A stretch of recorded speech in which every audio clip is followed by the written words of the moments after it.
আয়নীয় বন্ধন সম্বন্ধে আলোচনা করার পর আমাদের নেক্সট টপিক হচ্ছে সমযোজী বন্ধন বা কোভ্যালেন্ট বন্ড। তো এই কোভ্যালেন্ট বন্ডের ইনিশিয়াল ধারণা দেন জি.এন. লুইস। তো কোভ্যালেন্ট বন্ড বা সমযোজী বন্ধনে কি বলা হয়েছে যে এক্ষেত্রে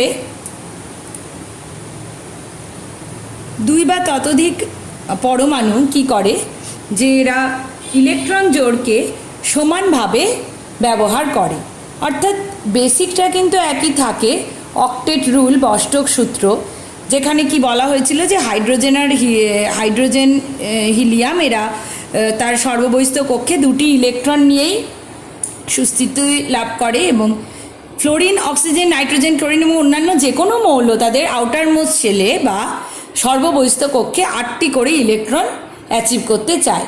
তো কিভাবে এই সমযোজী বন্ধন গঠিত হয়, কিভাবে সমভাবে ব্যবহৃত হয় ইলেকট্রন জোড়, সেটা দেখো। ধরা যাক HCl এর একটি অণু, তাহলে হাইড্রোজেনের সর্ববহিস্থ কক্ষে 1s1 অর্থাৎ একটি ইলেকট্রন থাকে। ক্লোরিনের ইলেকট্রন বিন্যাস আমরা জানি 1s2 2s2 2p6 3s2 3p5 অর্থাৎ সর্ববহিস্থ কক্ষে 7টি ইলেকট্রন থাকে। তো হাইড্রোজেন তার সর্ববহিস্থ কক্ষের একটি ইলেকট্রন, যেটা দেখো গ্রিন কালার দিয়ে শো করা হয়েছে, এবং ক্লোরিনের 7টা ইলেকট্রন। কি হবে, এই এদের মধ্যে এক জোড়া electron, 1 from hydrogen and 1 from chlorine, সমানভাবে দুজনের দ্বারা ব্যবহৃত হবে। দেখো এই যে একজোড়া ইলেকট্রন হাইড্রোজেনও ব্যবহার করছে, ক্লোরিনও ব্যবহার করছে, করে লাভ কি না, হাইড্রোজেন তার বাইরের কক্ষে তাহলে 1 আর 2 অর্থাৎ দুটো ইলেকট্রন, অর্থাৎ তার সুস্থিত বিন্যাস পাচ্ছে। ক্লোরিন 7টা ছিল 7, আর একটা ইলেকট্রনও হাইড্রোজেনের থেকে পেল, তাহলে ও 7 + 1 8 অর্থাৎ তার 8টা ইলেকট্রন অষ্টক বা অক্টেট ফুলফিল করলো। তাহলে এইভাবে হাইড্রোজেন আর ক্লোরিনের মাঝে একজোড়া ইলেকট্রন দিয়ে একটা বন্ধন গঠিত হলো, এবং সেই বন্ধনকে আমরা এভাবে লিখতে পারি, যেহেতু একজোড়া ইলেকট্রন দিয়ে বন্ধন তৈরি হলো অর্থাৎ একটি বন্ধন তৈরি হলো, তাই এই বন্ধন হলো এক বন্ধন, এবং এই ধরনের বন্ধনকে বলা হচ্ছে সমযোজী বন্ধন বা কোভ্যালেন্ট বন্ড। নেক্সট দেখো নাইট্রোজেনের পরমাণু ক্রমাঙ্ক 7, তাহলে ওর 1s2 2s2 2p3, বাইরের কক্ষে 5টা ইলেকট্রন আছে। তো দুটো নাইট্রোজেন কি করছে, 3 জোড়া ইলেকট্রন তারা সমানভাবে ব্যবহার করছে। এক জোড়া ইলেকট্রন অর্থাৎ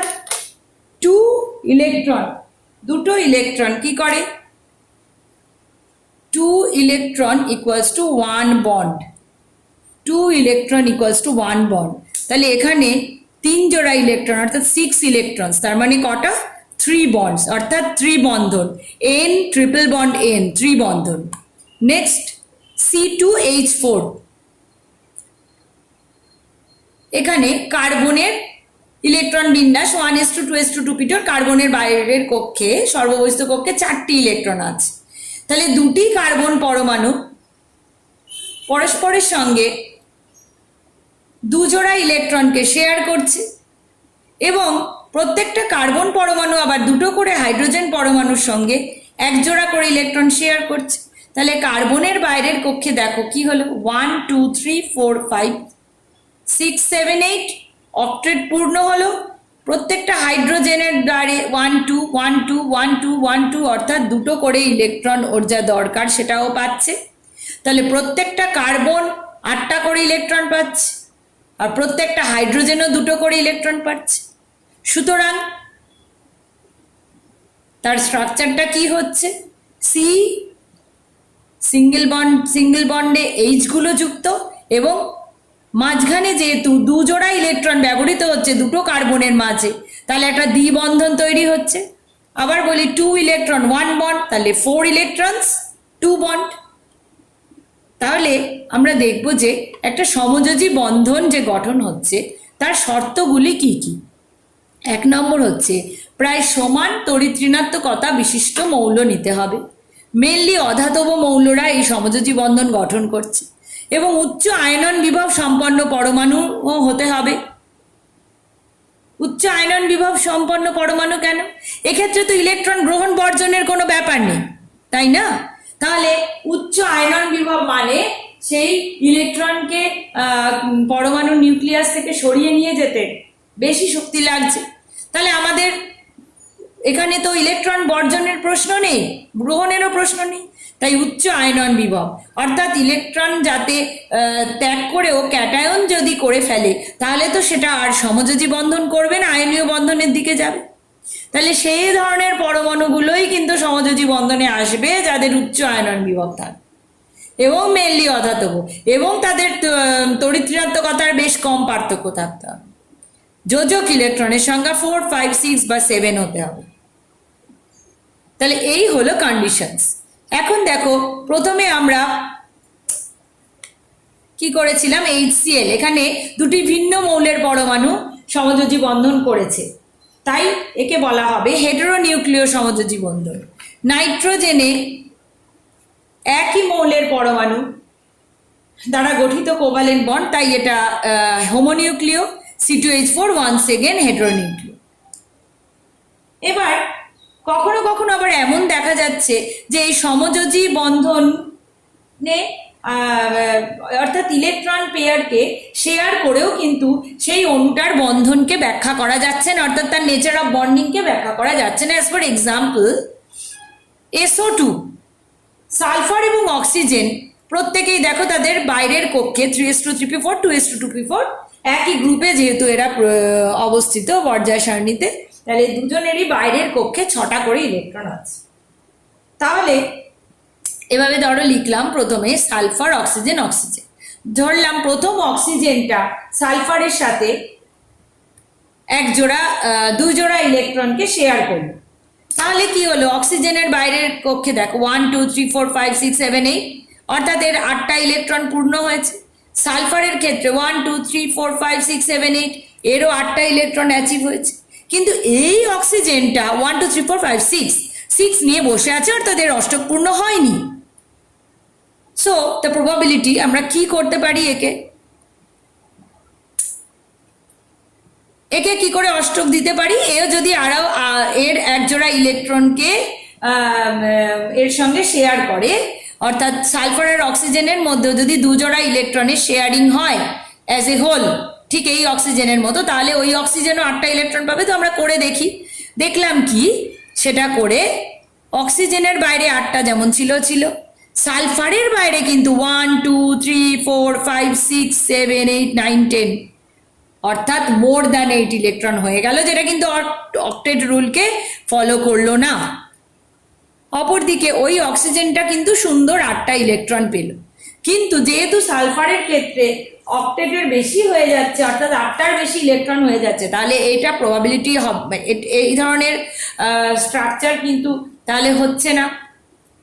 তাহলে কি হবে, সালফার যদি তার যে একজোড়া ইলেকট্রন অক্সিজেনকে দিয়ে দেয়, তাহলে অক্সিজেন কি করবে, সুন্দরভাবে তার অক্টেট পূরণ হয়ে যাবে, কারণ সালফারের উপরে তো একজোড়া ইলেকট্রন দেওয়ার মতো আছে যেটা সে দিতে পারে। তাহলে আমরা দেখব নেক্সট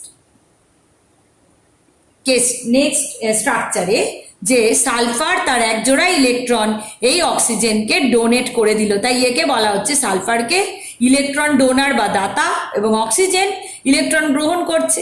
তাহলে কি হলো, যেহেতু সালফার অক্সিজেনকে ওই ইলেকট্রন দিয়ে দিল, তাহলে সালফারের ওই অক্সিজেনের অষ্টক পূর্ণ ছিল, এখনো আছে। সালফারের 1 2 3 4 5 6 7 8 দিয়ে দিল, মানে কি, সেটা তারও থাকলো, অর্থাৎ বন্ডটা এমনভাবে হলো যে ওই ইলেকট্রন পেয়ারটা জাস্ট ডোনেট করে দিল। It's not like ionic bonding যে একেবারেই দিয়ে দিল ও অ্যানায়ন হয়ে গেল বা এ ক্যাটায়ন হয়ে গেল, নট লাইক দ্যাট। ওকে, তো জাস্ট সেই ইলেকট্রনগুলো এও কিন্তু এনজয় করছে, কিন্তু জাস্ট ও ডোনেট করে রেখেছে। তাহলে ইলেকট্রন ডোনার হলো সালফার, আর ইলেকট্রন গ্রহণ করছে হচ্ছে অ্যাকসেপ্টার হলো অক্সিজেন। তাহলে বন্ডটা কিরম হবে, এস অ্যারো দিতে হবে। অ্যারো চিহ্নের মানে কি, অ্যারো চিহ্নের মানে ইলেকট্রনটা সালফার থেকে অক্সিজেনের দিকে যাচ্ছে। তাহলে এর ক্ষেত্রে কন্ডিশন কি হবে, এই বন্ধনকে আমরা বলবো কি অসমযোজী বন্ধন বা ডেটিভ অর কোঅর্ডিনেট বন্ড। এর ক্ষেত্রে শর্তটা কি হবে না, একটা যে দাতা হবে তার একটা লোন পেয়ার বা নিঃসঙ্গী ইলেকট্রন জোড় থাকতে হবে, যে গ্রহীতা হবে তার অন্তত একটি ইলেকট্রন শূন্য কক্ষক বা অরবিটাল থাকতে হবে। সিমিলারলি দেখো NH3 অ্যামোনিয়ার যে নাইট্রোজেনের উপরে যে লোন পেয়ার থাকে বা নিঃসঙ্গী ইলেকট্রন জোড় থাকে, সে H+ বা প্রোটনকে ওই ইলেকট্রনটা ডোনেট করছে। কিভাবে ডোনেট করছে না, ওই ইলেকট্রনটা একেবারেই দিয়ে দিচ্ছে, কিন্তু এও তার অক্টেটের মধ্যে এটাকে ফিল করবে। তাহলে নাইট্রোজেনের অলরেডি কি ছিল অ্যামোনিয়াতে 1 2 3 4 5 6 7 8, এবার ও প্রোটনকে যখন দিয়ে দিল তখন ওই হাইড্রোজেনের বাইরেও কিন্তু তাহলে অক্টেট পূর্ণ হলো, অক্টেট না সরি ও ডুপ্লেট পূর্ণ হলো। তাহলে এইভাবে NH4+ আয়ন তৈরি হলো। এখানেও কিন্তু ওই অসমযোজী বন্ধন দেখতে পাচ্ছি। ওজোনের স্ট্রাকচারেও আমরা দেখতে পাবো যে দুটো অক্সিজেন কিন্তু সমযোজী বন্ধনে আবদ্ধ, কিন্তু তৃতীয় অক্সিজেন এবং এই কেন্দ্রীয় অক্সিজেনের মধ্যে একটা অসমযোজী বন্ধন দেখা যাবে। দেখো এই অক্সিজেন 1 2 3 4 5 6 7 8, সেন্ট্রাল অক্সিজেনও 1 2 3 4 5 6 7 8, 8টা ইলেকট্রন পাচ্ছে, এও 8টা ইলেকট্রন পাচ্ছে। তাহলে এই যে একজোড়া ইলেকট্রনকে ও এই অক্সিজেন কি করছে, ডোনেট করে দিচ্ছে বা অসমযোজী বন্ধন এখানে শো করছে। তাহলে এইভাবে কিন্তু আমরা এক্ষেত্রেও ওজনেও কিন্তু ওজনের অণুতেও অসমযোজী বন্ধন দেখতে পাবো।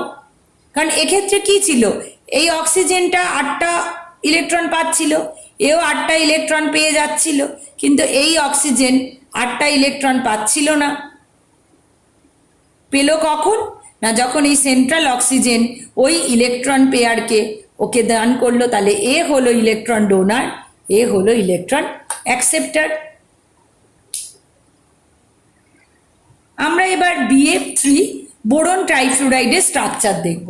তা আমরা এতক্ষণে জেনে গেছি যে 2 electron makes a bond. Boron ফ্লুরাইডের স্ট্রাকচারে দেখো, বোরনের ধারে 3টে বন্ড, বোরনকে কেন্দ্র করে 3টে, ফ্লোরিনের সঙ্গে 3টে বন্ড। তাহলে 1 বন্ড মানে 2 ইলেকট্রন, 3টে বন্ড মানে এখানে ইলেকট্রন কটা, 3 × 2 6। কিন্তু প্রত্যেকটা ফ্লোরিনের ওর 1 2 3 4 5 6 7 8, অর্থাৎ 8টা করে ইলেকট্রন রয়েছে।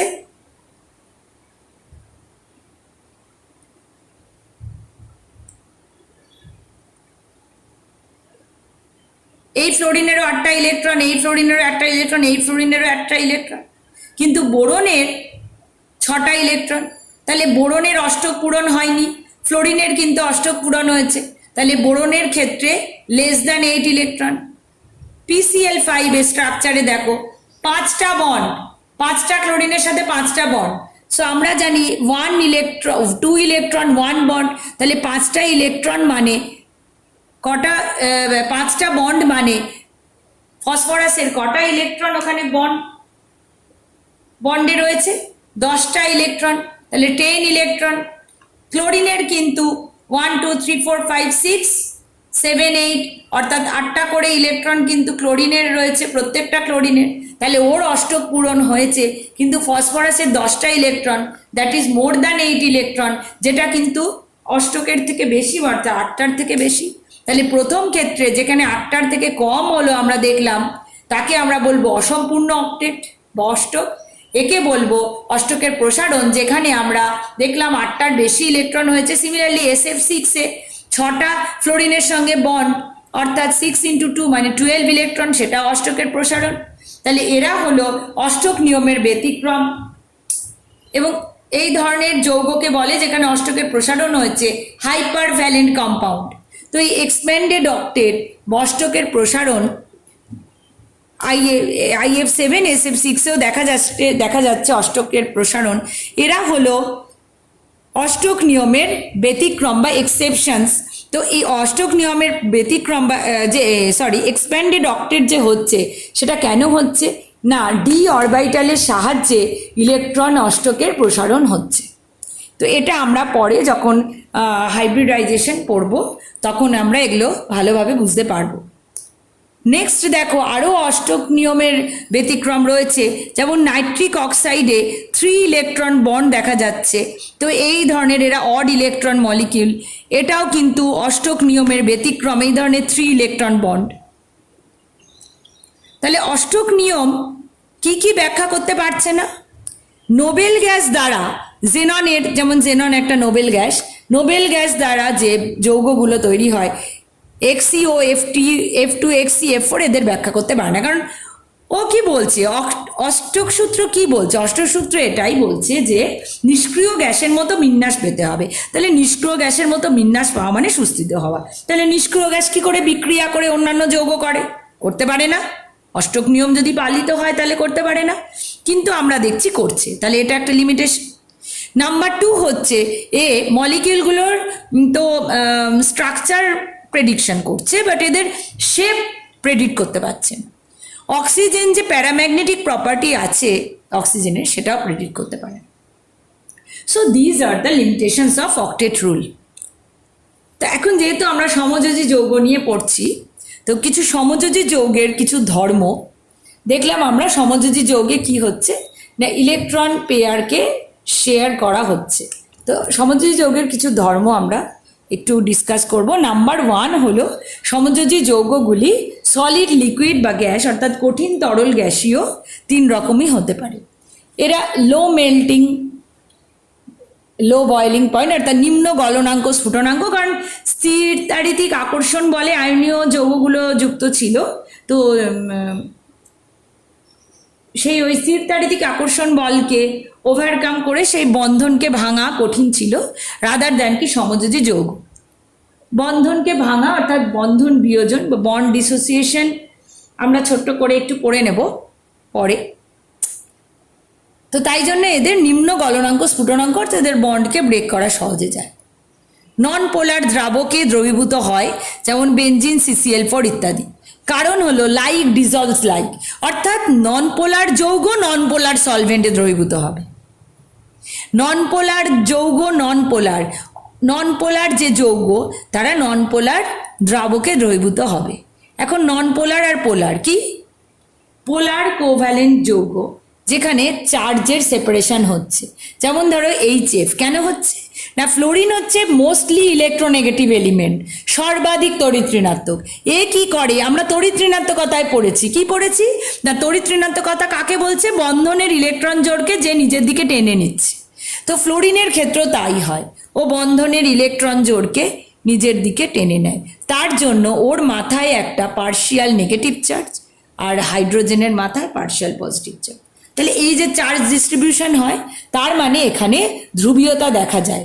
সো HF হলো একটা পোলার কোভ্যালেন্ট যৌগ বা পোলার সমযোজী যৌগ, কিন্তু বেনজিন, CCl4 এরা কিন্তু নন পোলার। ওকে, তাহলে নন পোলার যে সমযোজী যৌগগুলো মেনলি নন পোলার হয়, তাহলে তারা কোথায় দ্রবীভূত হয়? প্রধানত নন পোলার দ্রাবকে দ্রবীভূত হয়। জল যেহেতু সার্বজনীন দ্রাবক, আমরা ছোট ক্লাসে পড়েছি, তাই জলে সবাই কম বেশি দ্রবীভূত হয়, কিন্তু জলেও এদের দ্রাব্যতা বেশ কম। এরা যেহেতু আয়নিত হচ্ছে না, নর্মালি জলে দ্রবীভূত হয় না, ধ্রুবীয় দ্রাবকে দ্রবীভূত হয় না সেভাবে, তাই এরা আয়ন্স যতক্ষণ না তৈরি করতে পারবে তো ইলেকট্রিসিটি কন্ডাক্টেড হবে না, তাই এরা তড়িতের কুপরিবাহী। বিক্রিয়ার হার খুবই ধীর, সমযোজী যৌগগুলির ক্ষেত্রে খুবই ধীর, রাদার দ্যান কি আয়নীয় যৌগ। এবং এদের সমযোজী যৌগগুলোর ডিরেকশনাল প্রপার্টি আছে, অর্থাৎ এদের এই সমযোজী যৌগগুলির ক্ষেত্রে কি হয় যে পারমাণবিক যে কক্ষকগুলো এরা ত্রিমাত্রিক অঞ্চলে 3 ডাইমেনশনালি নির্দিষ্ট দিকে বিন্যস্ত থাকে। আমরা যত ভ্যালেন্স বন্ড থিওরি বা অন্যান্য থিওরিজগুলো আমরা পড়তে যাব তত এটা ক্লিয়ার হবে। যেহেতু নির্দিষ্ট দিকে বিন্যস্ত থাকে সমযোজী বন্ধনগুলি ত্রিমাত্রিক অঞ্চলে, তাই এদের বলা হবে যে এদের নির্দিষ্ট অভিমুখ আছে, আয়নীয় বন্ধনের মতো বা আয়নীয় যৌগের মতো নয়, এদের নির্দিষ্ট অভিমুখ আছে। তাহলে তোমরা স্টুডেন্টরা তোমরা কিন্তু ইজিলি এখন আয়নীয় যৌগ এবং সমযোজী যৌগের ধর্ম সম্বন্ধে তাদের তুলনামূলক আলোচনা করতে পারবে এবং কি কি শর্তে তৈরি হচ্ছে কি ধরনের যৌগ সেটাও এক্সপ্লেন করতে পারবে। অষ্টক সূত্র আমরা পড়েছি এবং তার লিমিটেশনসও পড়েছি। নেক্সট আমরা দেখব যে কিভাবে লুইস স্ট্রাকচার কাকে বলে এবং লুইস স্ট্রাকচার কি করে ড্র করতে হয়, এটা আমরা এরপরে ডিসকাস করব।